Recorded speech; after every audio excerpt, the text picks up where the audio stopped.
So have there been any big challenges, or are you just enjoying the process so much that I Yeah. know it's not easy, but Uh, a big I challenge that mean, you faced? there's a little bit of both. Of course, there's challenges. Like yeah, like I have no idea what I'm doing with this merch thing. I'm being honest. I have no clue what I'm doing. I mean, I've never had anything at that like at scale like this. So as far as TikTok goes, the content has always been a little. I mean, it's based around my cat, and I feel like I have a lot to offer, and so for me, I'm stuck in this.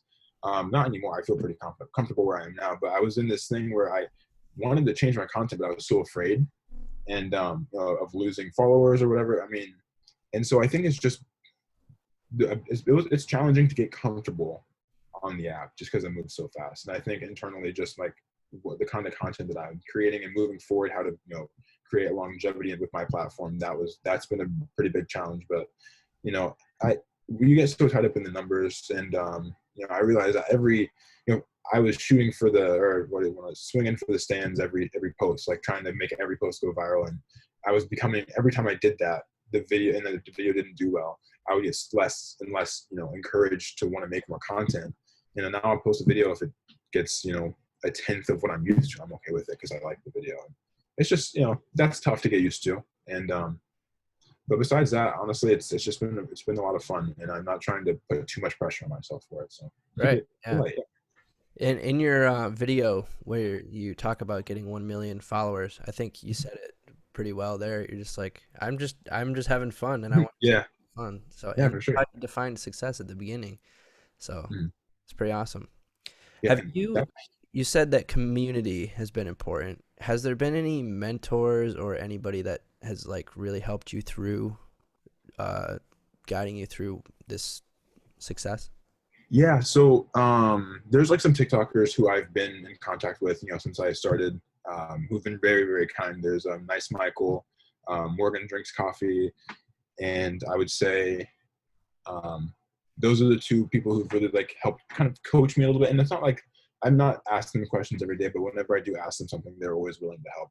They've been established and they have millions of followers, so it's really great to have someone to kind of help me through. But for the most part, I've been using my followers as kind of like the base. I've just been listening to what they want, and I started the Discord server, and I think right now it's probably close to 900 members, which is really cool. And just using I guess it's customer service at the end of the day.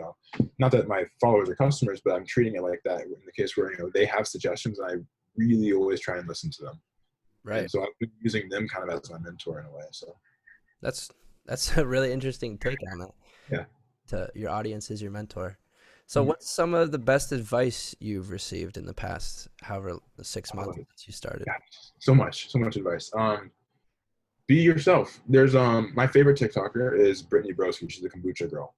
Um, Oh yeah. Not necessarily because like of any reason besides that she's so like unapologetically herself. Like there's so much content and there's so many people, like it's such a damper on your potential to be someone that you're not. It's hard, it's difficult to be someone you're not. You know how easy it is to be yourself. Right. You don't have to try. And so it's that would probably be it, and that's the advice I give to people. They want to be successful on social media, or they want to be comfortable, if that's like working through anxiety in social situations, anything like that. Like just being comfortable being yourself, being comfortable being the weirdest person in the room, like being yourself is so valuable because there's nobody else like you, and that's like the most genuine statement that I can say. And yeah, that's probably the best advice that I've received in a very long time.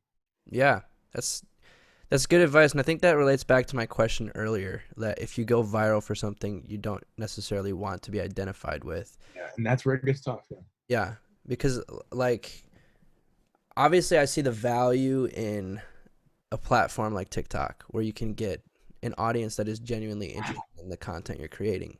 Yeah, for And sure. especially in the degree we have in film, and that's what I do, it's Mhm. a good place to do it. But I don't know if I've figured out exactly how to bring my skills and talents to that app specifically. So when I Right. did go viral and get 8,000 followers, none of those people know who I am, know what I do. Right. I can't put out the content I want. So I think it was almost a mistake to just kind of bait the app into making me viral instead of just being myself. So I Yeah, yeah, and it's tough. And like you, sometimes you're like, why did that one go viral? You know what I yeah mean? You're like, I wish this one, the one that I worked on, the one that I care about. And honestly, that's fine too. Once you build up enough of an audience, like I've really gathered this. Once you build up a trust in like the community, and that's why community is so important, is because they become transferable to different platforms, and they'll follow you.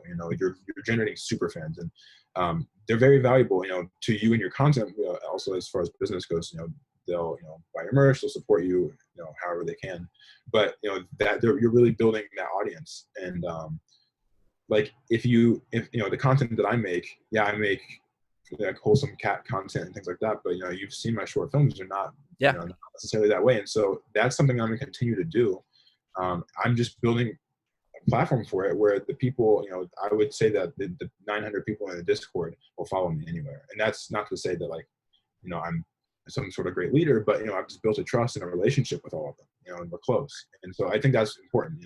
Out of 1.1 million people, there's like 1,000 people who that really, really, F with my stuff, and they're very transmittable. And that's what's great about TikTok, is you can build it up and condense it down. And I mean, 1,000 people is better than 0 people. So Oh, 100%. And I think one thing, and I learned this, I've had a lot of business people on this podcast too. And instead of wording it as like getting customers or whatnot, everybody seemed to word it as like, how can we give more people more value? And I think that that's with anything, especially content. Like you were saying, you have many different outlets for your creativity. And if you can find a way to use that to give value to somebody's life, like with your short film. Um, yeah, in at college, Zach made a really emotional short film that I think a lot of people resonated with, and it gives people value to know that they're not alone in situations and things, and even the TikToks, it's giving value to many people.